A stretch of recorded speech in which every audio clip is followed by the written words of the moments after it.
This episode is brought to you by Progressive Insurance. Do you ever think about switching insurance companies to see if you could save some cash? Progressive makes it easy. Just drop in some details about yourself and see if you're eligible to save money when you bundle your home and auto policies. The process only takes minutes, and it could mean hundreds more in your pocket. Visit Progressive.com after this episode to see if you could save. Progressive Casualty Insurance Company and Affiliates. Potential savings will vary. Not available in all states.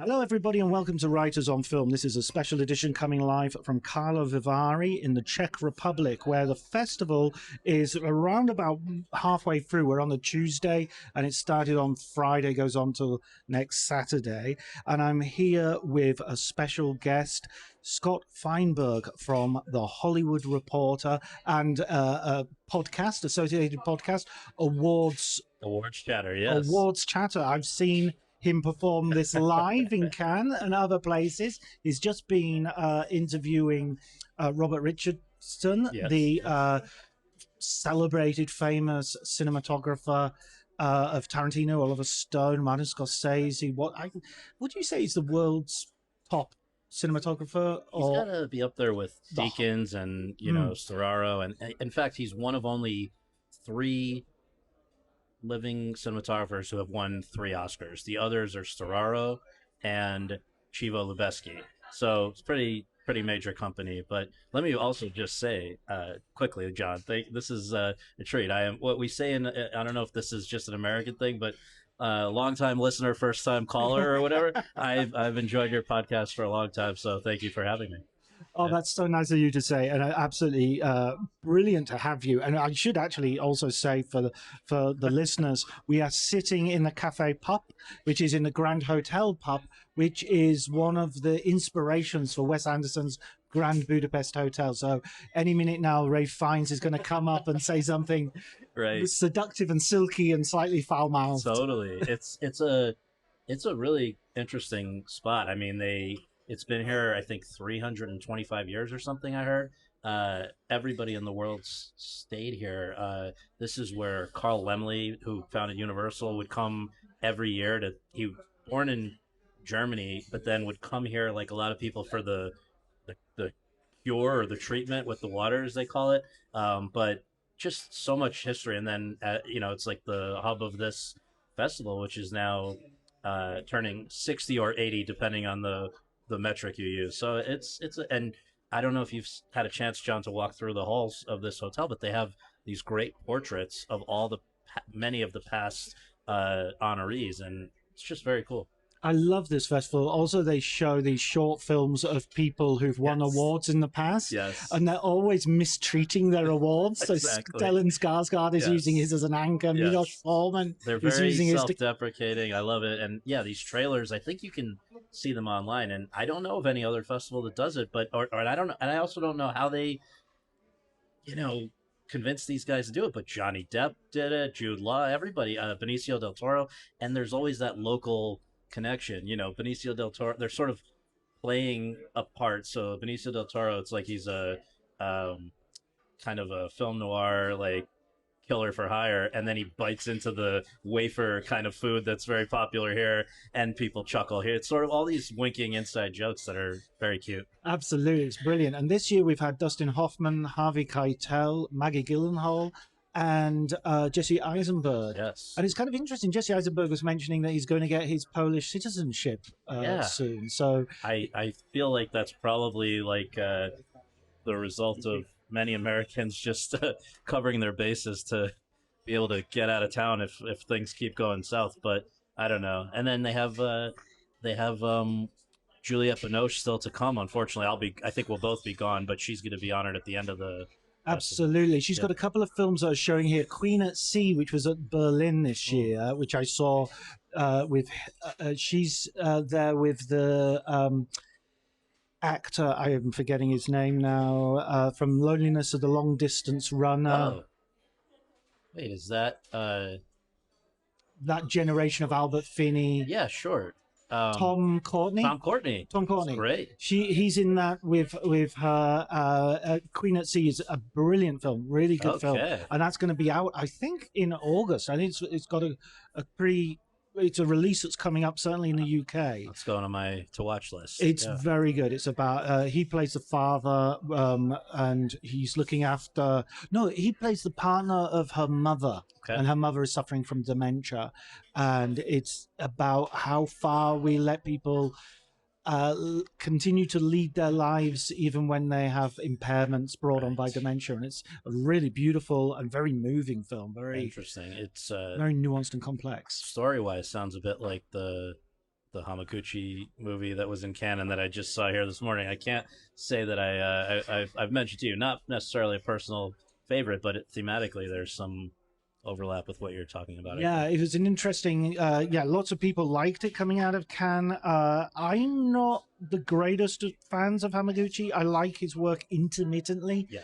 But I always think it could do with what the Czech call a snipper, which is the word for editor. That's great. So, this one for sure. That's a good 3 hours and 16 minutes. I think they could have used a little bit of editing. Yes, absolutely. So we were talking earlier that the spas that people take the waters. Have you drank the waters here? There are something like 50, 60 different springs. That's what I understand is the case. sample. I've been coming here for a long time, but I have not taken the leap of doing that yet because my concern is that it will potentially ruin the entire stay if it really gets, I've heard that it can be effective, but that effectiveness might also come with some side effects. So I've avoided thus far, but it is interesting. I don't know. Do you think it's a legitimate thing or a bit voodoo? Well, people tend to think that you can have these detoxifying sort of effects with this. It's hot water and it's slightly sulfurous, and I think it contains stuff that's probably good for you. But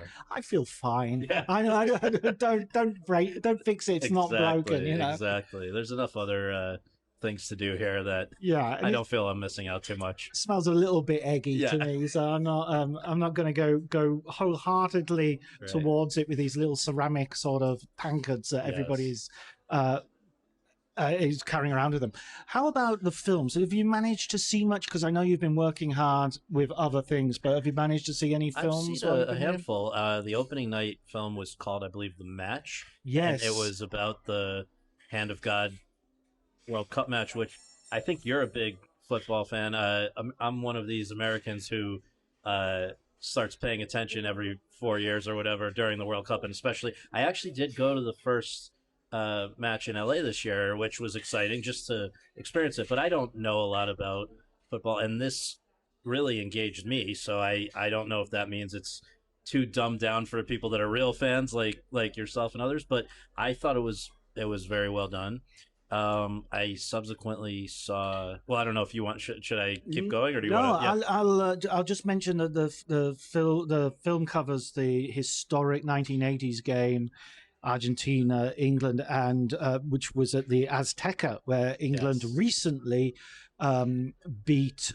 Who did we just beat at the Azteca? Mexico. Yes. The hosts, one of the co-hosts, and so that was that's an interesting. There's another football documentary that was shown, which is Cantona, which is also showed at Cannes prior to this festival, and I got an opportunity of talking to the director. It's a really interesting documentary. I think it's going to be on our screens very soon. Okay, I look forward to seeing that. And a unique personality. I think Eric Cantona's, especially for if you don't know him, I think it would be he's someone to discover. Yeah.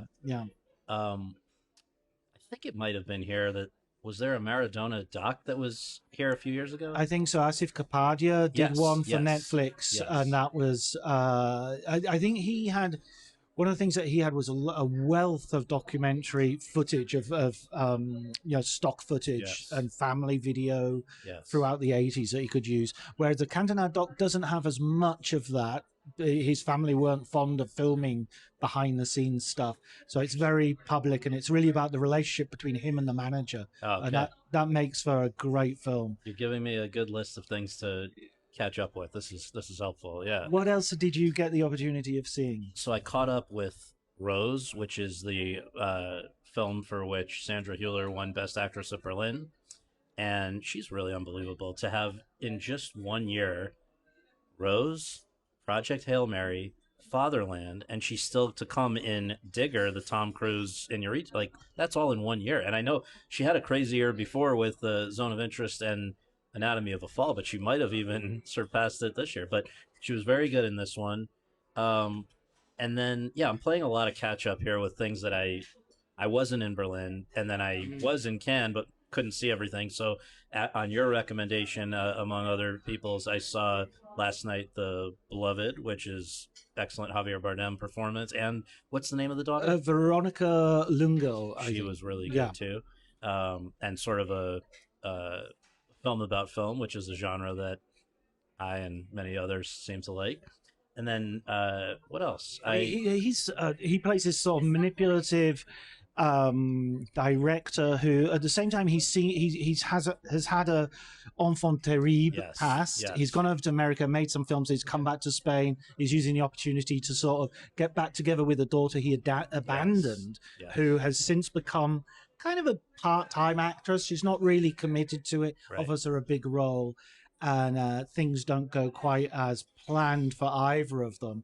And there is one particular scene where he's directing her, which I think will go down as one of the great scenes of somebody making a film. And involving food. Absolutely. But it also, maybe this is just my insanity, but I was also watching this thinking, is this what would have happened if in Sentimental Value, which was here a year ago, if Renata Reinsve had agreed to make the movie with Stellan Skarsgård, her director father. Double bill. Right. I wanted to ask you about that film, actually, in terms of, like, you interview a lot of people, you're very inside the industry. Did it feel realistic to you? Because when we do watch these films about films, there are times where you go, wow, that would never happen, Right. or this would never happen. Or You're saying with as far as Sentimental Value? No, Javier Bardem's Javier film, Bardem The one. Beloved. Well, nowadays, if anyone behaved the way he behaved on the set and in the scene that you referred to a moment ago, I think they'd be fired immediately, just given the way that things have, certainly in the last decade, and in America, there's just much less tolerance for this kind of diva behavior than there used to be. And I'm sure it still happens, but there are people like Scott Rudin and others who are out of the business to a large extent because of that coming back to bite them in the ass. But as far as the kind of complicated relationships between I guess you would call it like a nepo baby in one way, and just interpersonal dynamics on a set and all that, it was very interesting. I don't know enough about the production side. I wouldn't claim to know if it's how much else is accurate, but it was certainly interesting. Yeah, I thought so too. Yeah. Sorry, I interrupted Not you. Not at all. I mean, I'm trying to think. I think the only other, so the Robert Richardson doc, which is called Robert Richardson, The White Devil, which was made by a Czech young. She was, I think, doing her dissertation. She was a film student here, wanting to be a cinematographer. Loved Robert Richardson's work. Reached out through the ASC, the American Society of Cinematographers, and he agreed to speak with her. And then it took 10 years, but here was the world premiere at this festival, and I thought it was very well done and interesting, and he's a character. So that was another one. And then I've got a few more before I leave town. Have you already seen the Ira Sachs movie, The Man I Love? Yeah, The Man I Love with Rami Malek. Yeah, how was that? And that's good. Unfortunately, I think that I'm not a big fan. There's Rami Malek has just entered the chat. I'm not a huge fan of Rami Malek, I'm afraid, and ultimately it's kind of his film. You have to sort of believe him and believe everybody around him being fascinated by him as a character, and it just doesn't really do it for me. But there's nothing. Having said that, the film has a lot of atmosphere, has a lot of things that are good. It's good about it, and if you don't, if you don't have this, I wouldn't say antipathy would be too strong, but this sort of resistance to the charms of the Oscar-winning actor, then you probably find a lot in it to admire. There are certain Ira Sachs movies that I thought were really excellent. I think I'm trying to remember the one with John Lithgow a few years ago, and then the one that was such a like indie phenomenon last year I couldn't stand. What was it? Peter Hughes Day with Ben Whishaw. Yeah, and I'm sorry if I'm pissing anyone off by saying this, but I didn't get it at all, and it got the most Spirit Award nominations. Right. But I just I found it grating. I don't understand what the big deal was, but again, he's a very talented filmmaker, and I'll see anything he does. So you didn't start a business just to keep the lights on. You're here to sell more today than yesterday. You're here to win. Lucky for you, Shopify built the best converting checkout on the planet. Like the just one tapping, ridiculously fast acting, sky-high sales stacking, champion of checkouts. That's the good stuff right there. So if your business is in it to win it, win with Shopify. Start your free trial today at shopify.com/win. Insurance isn't one size fits all. That's why drivers have enjoyed Progressive's Name Your Price tool for years now. With the Name Your Price tool, you tell them what you want to pay, and they'll show you options that fit your budget. So whether you're picking out your first policy or just looking for something that works better for you and your family, they make it easy to see your options. Visit Progressive.com. Find a rate that works for you with the Name Your Price tool. Progressive Casualty Insurance Company and Affiliates. Price and coverage match limited by state law. Right. Yeah. We sort of to be confirmed. I mean, I'm still out. The jury is still out for me on Ira Sachs. I feel I need to maybe go back and watch some different earlier films and see how I do with them. But yeah, on the evidence so far, not a massive fan, I have to say. One film I did see that's in the competition that I'd like to mention is The Guest, which is a Danish film. It's the first Danish film to be here for about 10 years. Wow. Which is strange because this festival has a very close relationship with Scandinavian cinema. And it's a return to the sort of cringe, edgy comedy of Festen, the film, Thomas Wittenberg's film, which launched the Dogma movement. Doge is totally different. That's Elon Musk's. We don't want to get into that. No, that's a bad one. I'll bleep out Elon Musk's name later as a caution to prevent. I did hear something about this, and maybe you can tell me, John. Is this they've like relaunched? They've rebooted that movement? Is that what this is? I don't think it has the same sort of austerity, the same rules. It's not. It doesn't seem to be formally that. It's more thematically that. It takes place during a christening in a hotel, and their guests are all there. And what happens is one of the family members shows up, the mother of the father, so the grandmother of the child that's being christened, and she turns up uninvited, and she, as we are watching, her behavior becomes increasingly strange, and it becomes a comedy of embarrassment, and then it sort of flips a little bit. I don't want to spoil too much, but it becomes kind of more moving as you realize the things you're laughing at really you shouldn't be laughing at, because there might be problems which run deeper than someone just behaving inappropriately. There might be a motive for that, which could be medical or could be could be unavoidable, that the person's not necessarily responsible for. A superb central performance by the actress playing the grandmother. I think her first name is Trine. But absolute cracking performance by all the family. I have to say they're that's really going good on the list too. Now I've got you're giving me a lot of homework here. Well, that I would be very surprised, following your podcast. I'd be very surprised if that doesn't get something like at least. I mean, I'm not quite sure how the foreign language Oscar they do works. A short list, I think, of 15 and of the so actually an Do interesting the countries actually sort of promote, say, we want this film to be considered? That's exactly. But this year they've added a little twist to it, because for all of the history of the Academy, or at least since they introduced what was the Best Foreign Language Film Award, now they call it Best International Feature. each country could only have one submission. They felt that was the fair way to do it.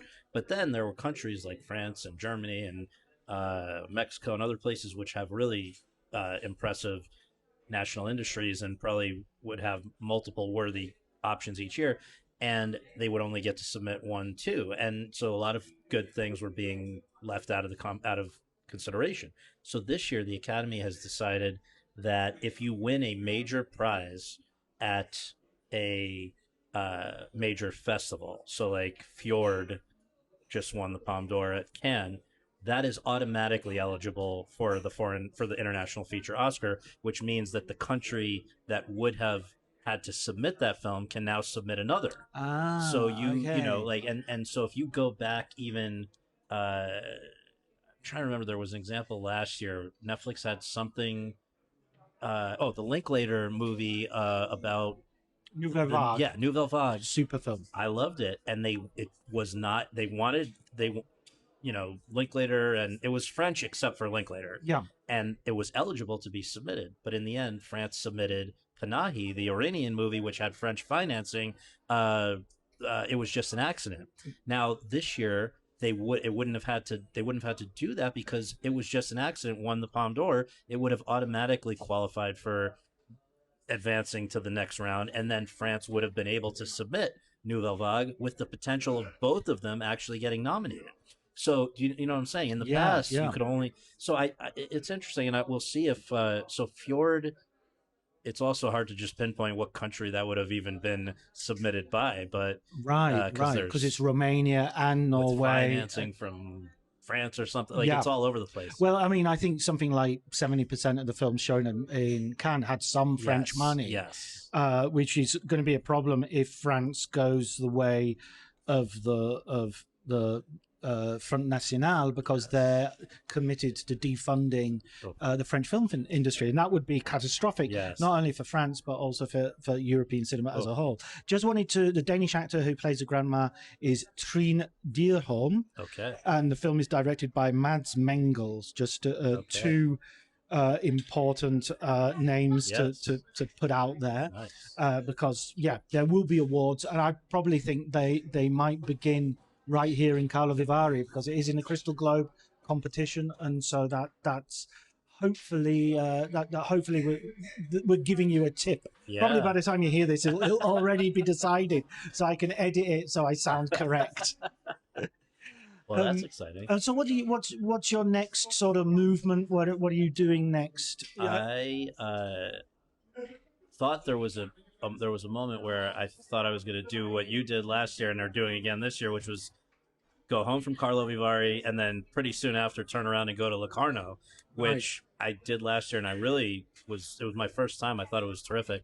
Doesn't look like it's going to happen this year. So I have a little bit of a film travel break until the Fall Film Fest. So we'll have then Telluride, Toronto, on and on. But you've never done Venice.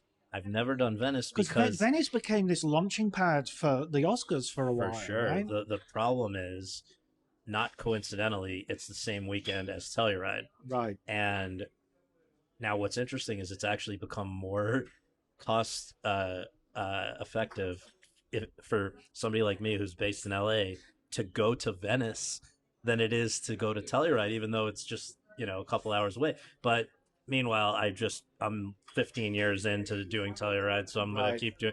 And then what tends to happen, not always, but the movies that were at Telluride and Venice generally will end up at Toronto and or New York. Right. And so we all eventually catch up. But meanwhile, while we've been here, what's going on back everywhere else. Everybody's seeing the Odyssey. Yes, exactly. A lot of my English friends are very angry that they're here and they're missing the London Critics viewing. I know a couple of people who've already seen it.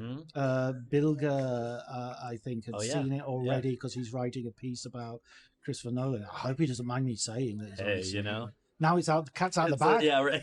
Can't unring that bell. I'm not. It's at this point, you and I are the probably the only ones who haven't seen it This yet. is true. So, Are you excited for it? I am. I mean, What's the buzz? What do you feel about it? Is there some? well, now that we've seen the initial reactions, they seem to be very positive. But Mm. what there was such animosity about this towards this movie, at least on the internet, which is certainly not necessarily the real world. But I mean, I think a lot of it was driven by people that were upset about sort of the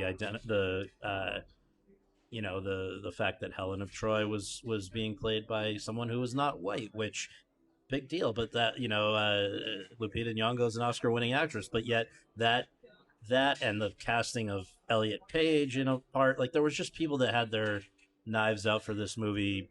They were review bombing the trailer and all this stuff. But meanwhile, Christopher Nolan really hasn't made a bad movie, and so I was not surprised that when people actually saw the movie, the reaction seemed to be pretty positive. Yeah, I think he's. I mean, there are so many times the internet has been wrong that you can almost, it's like a little bit of a compass that points in the wrong direction. Yes, you have to navigate by turning around. The other way. Yeah, Yes, exactly. yes. So I'm very excited about it. I'm gonna see it. Pre-book my tickets because they're obviously going to be on sale already. Yes. When I get back home.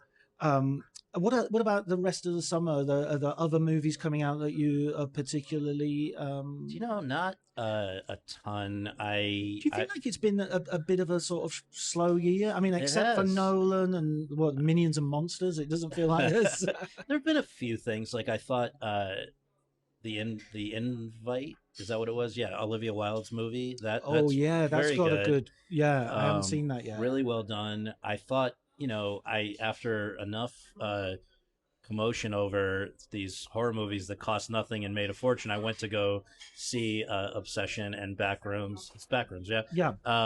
I thought Obsession was the better of the two, and I think the actress Indy Navarrete is really good. And I have a feeling that, not unlike Weapons last year, you might have an acting nomination in this one, or a screenplay or whatever.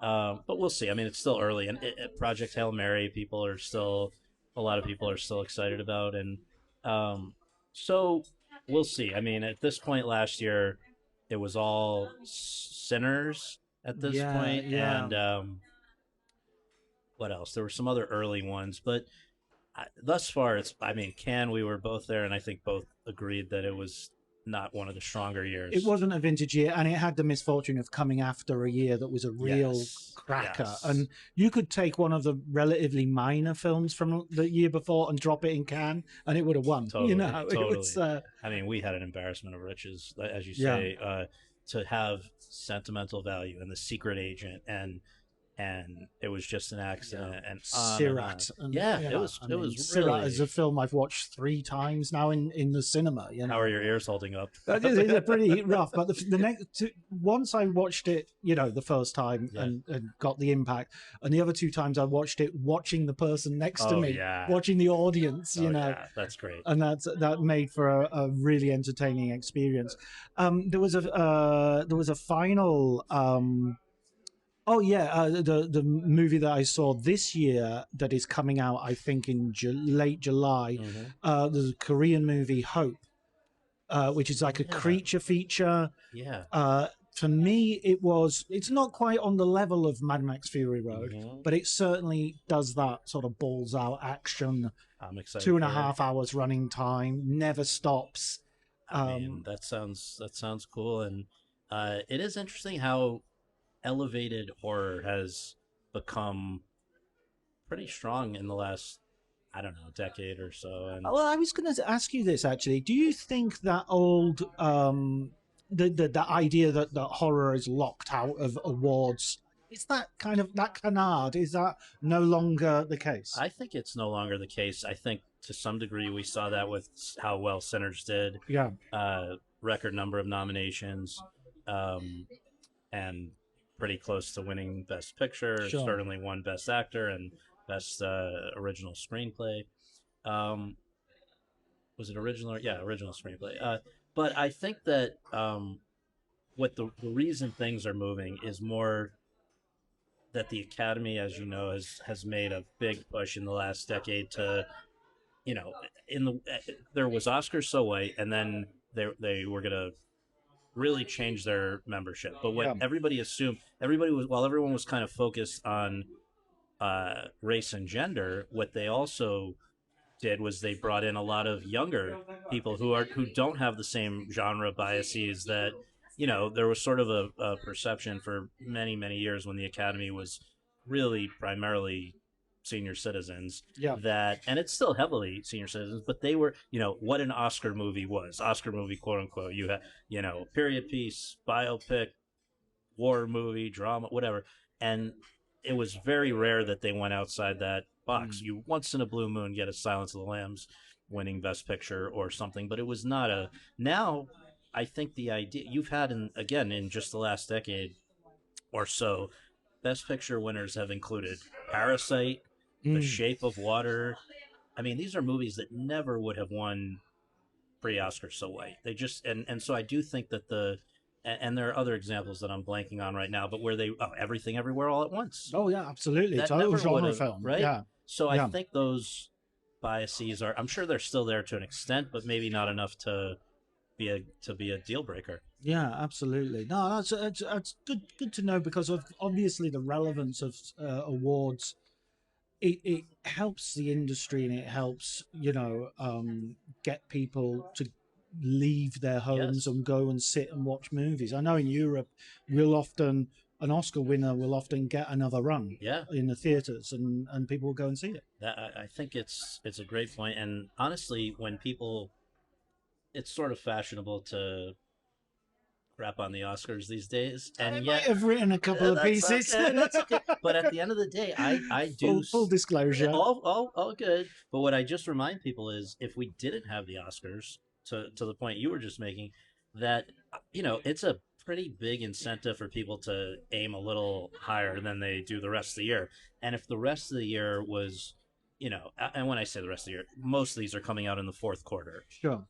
If we had the first quarter of the year all year round, it would be a pretty bleak landscape. So I appreciate the Oscars just as if nothing else, as an incentive for people to be a little bit more daring than they are with, just a zillion remakes, sequels, adaptations of nonsense. I think it encourages actors to go for difficult roles, and that brings money to pictures that wouldn't otherwise be made. Yeah. Exactly. So I think there is, there is a definite argument for the Oscars, which is not the cynical one I have previously made. Well, we all, I understand the other argument as well, the other side, but sure. The funny thing is, I was talking to my editor in the New World, where I regularly write, and he was he said to me recently, "Oh, we need something you don't like. We need something you don't. Can you write about something you don't like? What's ticking you off these days?" It's like, "Do you like the Minions?" I said, "Oh, I effing hate the Minions." It's like, "Well, can you write about that then?" That's hilarious. And it's just like, when did I get the reputation of someone who just doesn't like? Yeah, exactly. Waldorf and Statler made one. That's very funny. Oh my god. So yeah, sometimes you do find your journalistic persona isn't exactly your opinions, because newsflash, I tend to like everything.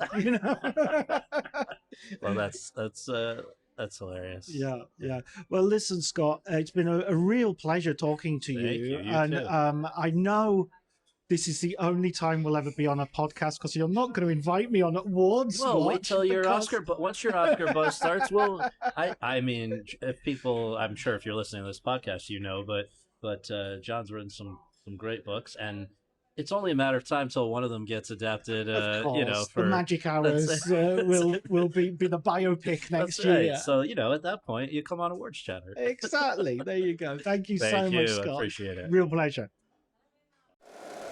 If you like the show, please take a moment to rate, review, and subscribe. It really does help the show to grow. Thank you for listening.